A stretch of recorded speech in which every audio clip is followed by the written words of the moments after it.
We're back, remembering Dynasty, bums, and a whole lot more with Peter Golenbock. And my name is Ralph Tycho. Welcome, Peter Golenbock. How are you, sir? I'm doing fine, Ralph, just fine. Good. We plan to talk about one of my boyhood heroes, Marty Glickman, friend of yours.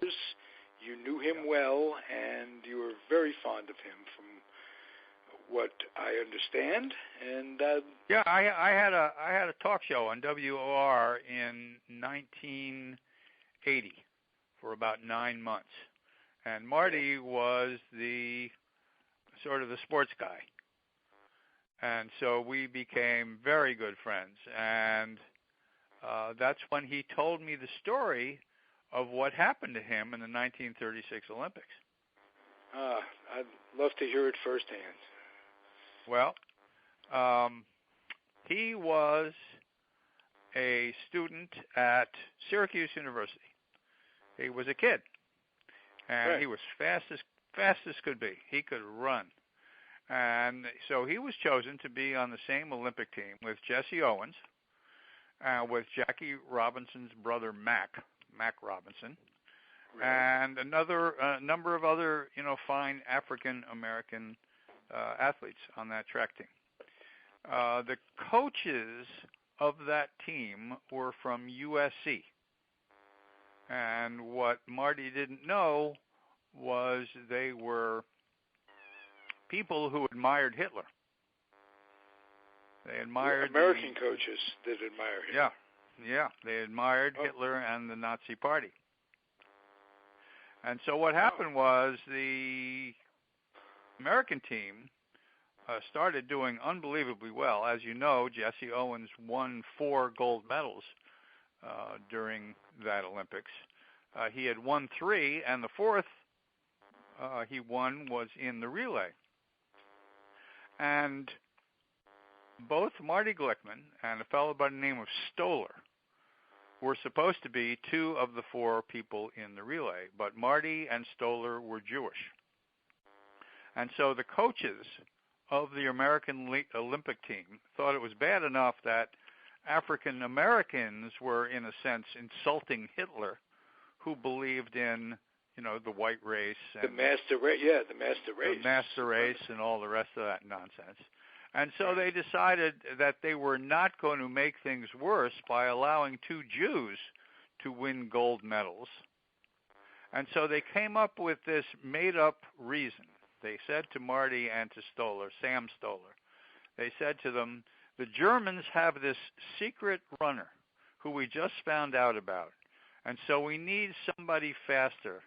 And so they took Stoller and Marty out of the race and put in two of the others, including Jesse Owens. And it was crushing. I mean, Marty was, 18, 19 years old, and he just was devastated that he was not going to get the opportunity. And, of course, there was no, there were no secret German racers. That was just nonsense made up by the coaches, by the coaches of the American team. And it also enabled Jesse Owens, of course, to win his 4th gold medal and sort of etched him into American history as one of the greatest performers, in the history of the Olympics. I mean, it was certainly notable enough because in 1936, of course, was an era when the country, and I mean the whole country, was totally segregated. Jesse Owens came back from the Olympics, couldn't stay in the white hotels in New York City. In New York City? In New York City. Oh, my God. No, that's right. He had to go up to Harlem to sleep. Yeah, but the worst of it really was the disgusting acts by the American coaching staff. Absolutely. Didn't allow Marty and Stoller. Marty told me that after the Olympics were over, Stoller took his shoes and threw them in the garbage can. His track shoes. Whoa. Yeah. story. And in fact, there's a movie out right now called Race. I live in St. Petersburg, Florida, and the movie has not gotten here yet.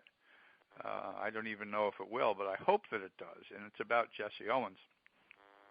And part of the film, I've been led to believe, is about what happened to Stoller and to Marty Glickman. Terrific.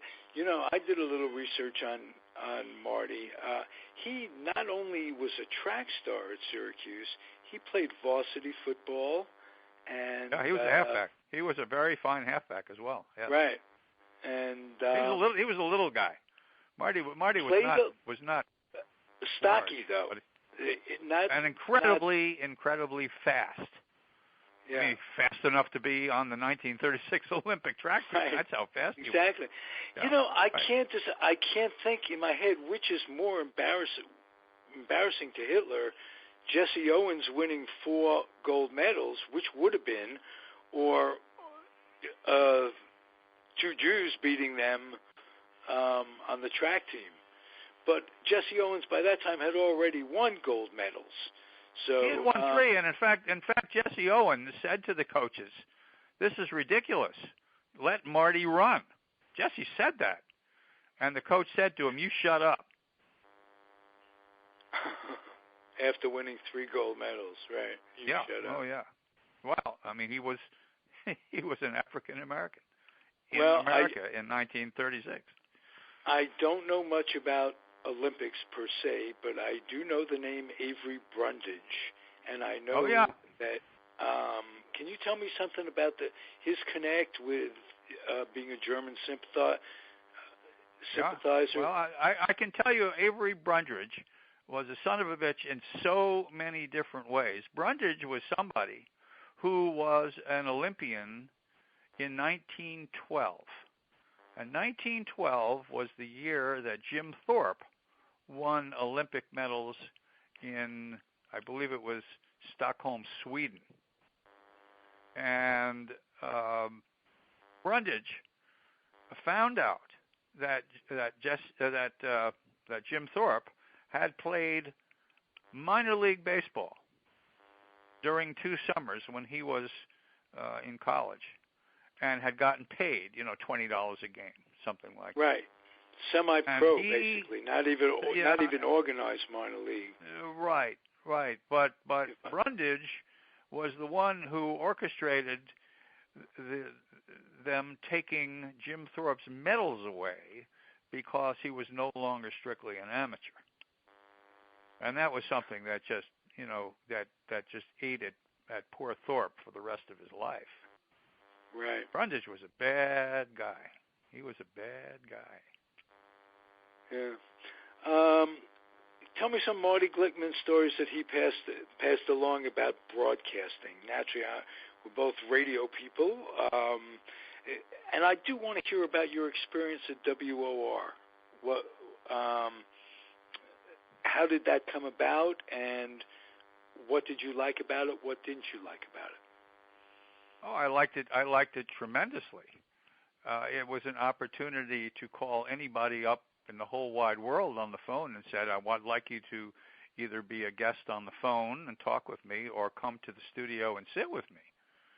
And right. That was a lot of fun. I did that for 9 months.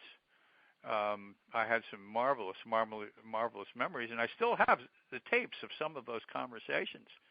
Really? I had a fabulous conversation with Jack Kramer, the tennis star. I had just a tremendous time with Mel Allen. I'd always been a huge fan of Mel Allen's, being the Yankee fan that I was. Right. And Mel Allen came into the studio, and we sat and we talked for an hour, and he was absolutely wonderful. He had been hired by the Yankees. Melvin Allen Israel, if I remember correctly. Yeah. In fact, I've got a friend here in St. Petersburg, Bill Israel, who was related to Mel. Oh, really? But, yeah. A Southern Jew. It always struck me as being very, very interesting growing up in New York. We didn't know from Southern Yeah, well, Jews. Mel was from Alabama. Mel, I believe, was from Birmingham. And Red Barber, of course, who was the greatest announcer for the Brooklyn Dodgers, he was from a little town in Florida. What was also interesting, of course, was it I don't think so. If I'm not mistaken? No, some smaller town farther north from me. But the interesting thing, of course, about Red Barber was that he was as racist as anybody else, and so when Jackie Robinson came up to the Dodgers in 1947, Red didn't know what to do until, of course, he met Jackie. And he decided, well, this whole, this segregation business and this race business is nonsense, and my love of the game of baseball is much more important than my Southern racist background is. And Jackie changed, as he did so many millions of other people, he also changed Red Barber, and it didn't take all that long. I mean, the most amazing thing about Jackie Robinson... He must have been an incredibly charming man. I mean, just... well, actually, Red Barber was a son of a bitch, if you want to know the truth. No, I mean Jackie Robinson. Oh, Jackie? Well, Jackie was a son of a bitch, too. Oh, yeah, Jackie... Okay. Well, Jackie had no friends. I mean, Jackie wasn't interested in coming to the Dodgers to make friends. I mean, if you're a black guy and they're calling you, names every night and throwing balls at you and making your life totally miserable, you're not into being a nice guy. Basically, what you're doing for pretty much his whole career is ducking and trying to make it through the day. And Jackie wasn't the sort of person to make friends anyway.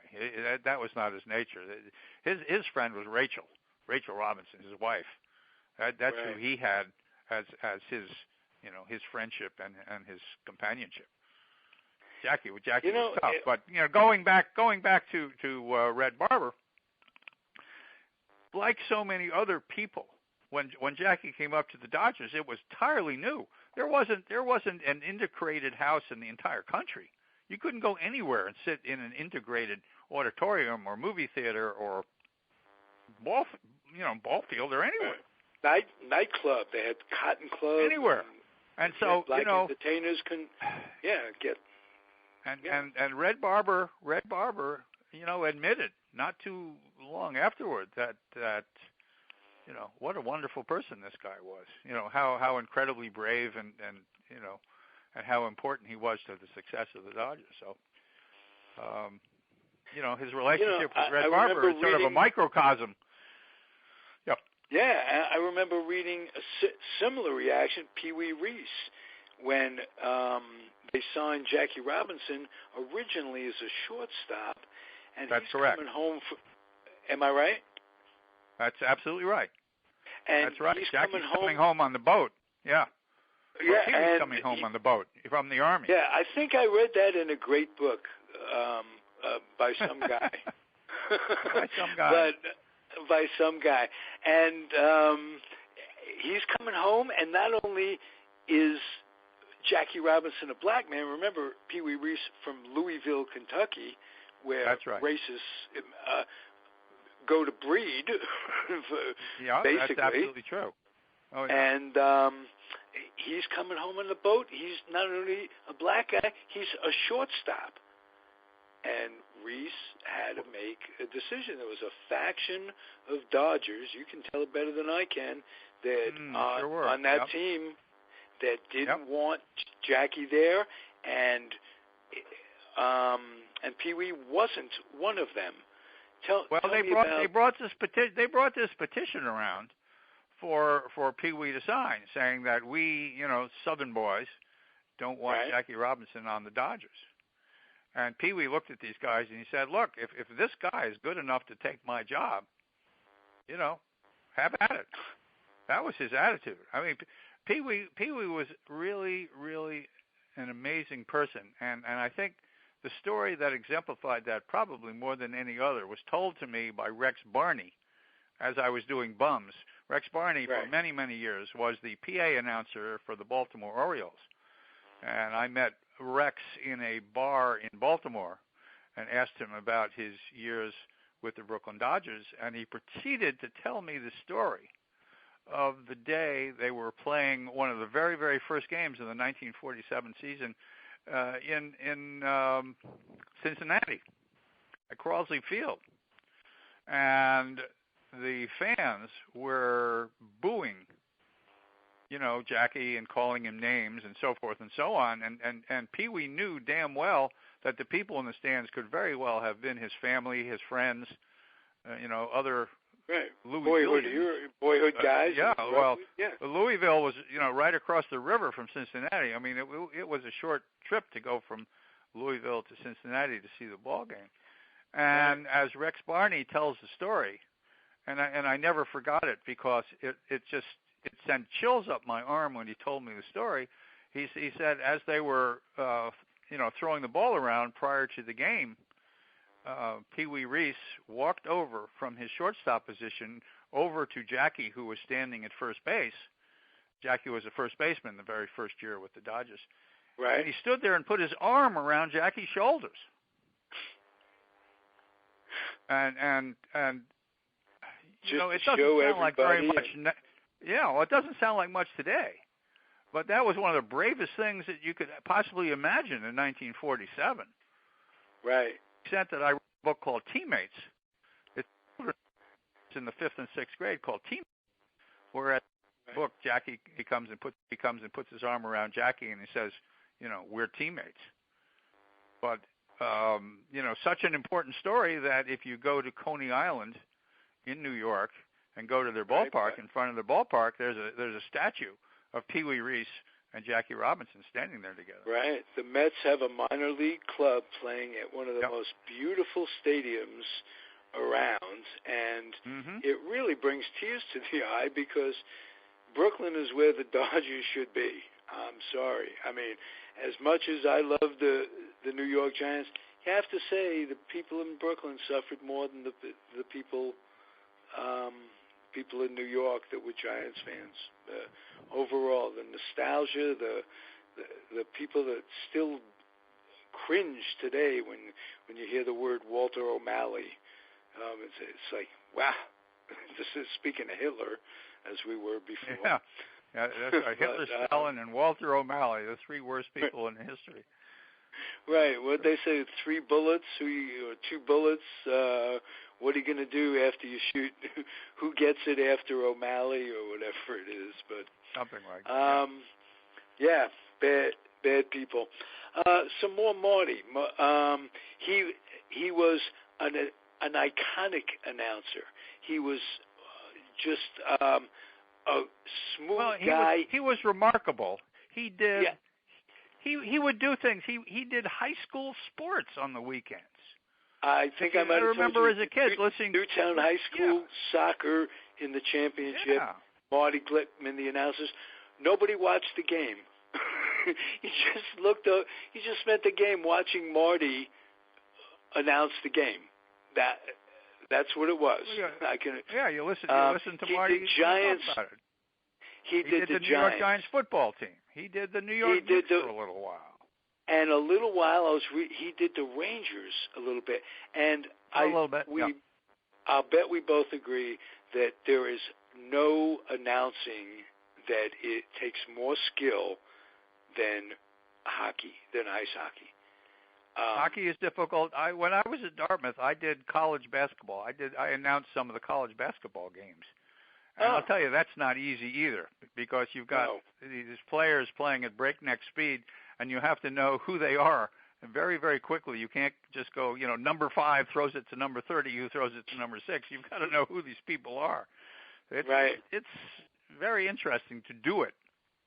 And then you develop an appreciation, obviously, of, the great people, the Marty Glickmans, the Bob Costas, who was an absolute master.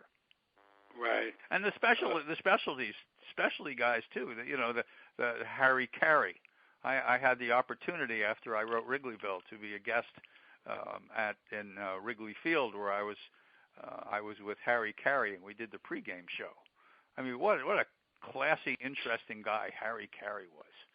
He was amazing, and yes, he was. And when he got up in the 7th inning to sing "Take Me Out" take me out to the ball game, you couldn't help but tear up. I mean, it was such a legendary thing to do, with Harry singing and leading the entire sold-out Wrigley Field, fandom and take me out to the ball game. It was, a sensational afternoon because of Harry. He was wonderful. Let me just skip around a little bit. The book you just mentioned. Tell me a little bit about Hank Sauer, one of the first people I ever I can't tell you the first thing about Hank Sauer. He played the outfield. That's all I can tell you. I don't know the first thing about Hank Sauer. I'm sorry. Okay. He was the hero of the Cubs in the early 50s, so I thought you might have some I don't know about the hero, but he was out there. He was certainly one of them. A slugger. One of them. A hero to the fans of Wrigley. He was the Prince of Wrigley or whatever. But what's different about Midwest baseball? The fandom is there, as opposed to New York? Maybe the announcer. What's different about the announcer? Are they more corny? Are they more homey? Are they more? Could you address that a little bit? Well, some of the greatest fans in the world are from the Midwest. I mean, the St. Louis fans, certainly. That's where Harry started, and then he went eventually over to the Cubs. These fans are incredibly loyal. They're not as angry as New York and Boston fans tend to become. Philly too. I don't know. I mean, there are great fans everywhere. There are great fans in New York. There are great fans in Chicago, St. Louis, Philadelphia. Philadelphia fans can be rather angry. Yeah. Speaking of anger, absolutely. Sir? Yeah. Oh. I don't know what else to tell you about the fans. I lost you. They're wonderful fans everywhere. Yes, but the announcing styles are different in the Midwest. Okay, well, I never lived in the Midwest, so I can't, quite frankly, tell you what they were. I can only tell you what the styles were like in New York, because that's in New York. That's where Who was your favorite announcer? Yep. Did you like Phil Rizzuto growing up? Did you like Red Bar with the Yankees? Well, the Yankees, of course. My favorite was Mel Allen. Mel Allen flat out was fabulous, but I came to love the team of Bill White and Phil Rizzuto. I thought they were wonderful. Rizzuto was an absolute wonderful person, and he loved baseball with a great passion, and he was a very interesting character. I can remember, driving on the New Jersey Turnpike, listening to the Yankee game, and Phil Rizzuto was talking about he was having a conversation with the Statue of Liberty. Which only Phil Rizzuto would be having a conversation with the Statue of Liberty. At the same time, people would be bringing spaghetti and ravioli and so forth and so on to him while he was doing the game. And then, of course, with Rizzuto, if there was ever a bolt of lightning that would occur during the game, whenever that was the moment that Phil Rizzuto left the announcer's booth, got in his car, and drove home. No matter what. No matter what. That's right. Bye, White. Yep. And he always called them White. Yeah, he called them White. Yeah. Never a first name. Right. And it was great. He would have little notations in his scorecard. It would be something like, and maybe not exactly, but close to it, would be like DS. And what does DS stand for? Didn't see. wasn't watching. That's right. Like that. That's exactly right. Something like that. Right. I mean, he was precious, and for Yankee fans to have Mel Allen, and later they had Red Barber as well. I mean, Barber eventually, around 1966, got himself fired because he was so honest. There was a game at Yankee Stadium. I think there was like 3,000 or 4,000 people there. And he demanded that the cameramen put their cameras upon the empty seats, and that really made the Yankee management very angry, and they fired him. For that, that was the end. That was the end of Red Barber, and that came after. That was after Mel Allen had been fired too. Right. Well, we're coming to the end, but I want to recognize that this was a week another iconic announcer that transcended baseball. He did the Today Show a couple of times. Yeah. The late Joe Garagiola passed away. Another wonderful man. A tremendous, tremendous announcer that he was. My favorite thing that Joe Garagiola announced, believe it or not, was the Westminster Dog Show. He was absolutely stupendous at it, and he gave a certain amount of color and levity to the dog show that otherwise would not have happened. And if you have ever seen the movie Best in Show, the character that Fred Willard plays, Fred Willard absolutely steals the movie. The character that Fred Willard plays in Best in Show is Joe Garagiola. Really? Wow. Uh-huh. Yep. I'm not a dog aficionado, but well, go get the movie Best in Show and watch it, and you will sit there and laugh for 2 hours, because Fred Willard playing Joe Garagiola is absolutely fantastic and fun. Right. Did you know him well? I didn't know him well, but I knew him. I did know him, and he seemed like a very, very fine person. I liked him a lot. He lived a good life. He certainly did. Absolutely. As do you, and to a lesser extent, I don't live a bad life myself. I'm sure you're doing just fine, Ralph. I'm doing just fine. And this escalates it tremendously. I enjoy your company. Same time next week, and next week we'll be back. Next week I will be in New York City. It is my rotisserie draft. I've got to pick players, and I will not be available next week. So 2 weeks. Okay. We'll see you in 2 weeks. 2 weeks from today, and I wish you Godspeed on your journey. And don't listen. Don't draft pitching. Don't spend too much on pitching, because you got to spend $90 on pitching, otherwise you lose. You get $260, you got to spend $90 of it on pitching. You must. Oh, okay. This is the second oldest league in America. Every player in it is a champ. So you got to really know what you're doing in this league. You'll keep me posted on how you did, and we'll go through the season talking about how your team is doing. In 2 weeks, I'll tell you who I have on my team. Can't wait to hear it. Thank you, my friend. All right. Take care, Ralph. Right. Take care. Take care of you, and take care of everybody out there. It's fun. Have fun. Enjoy.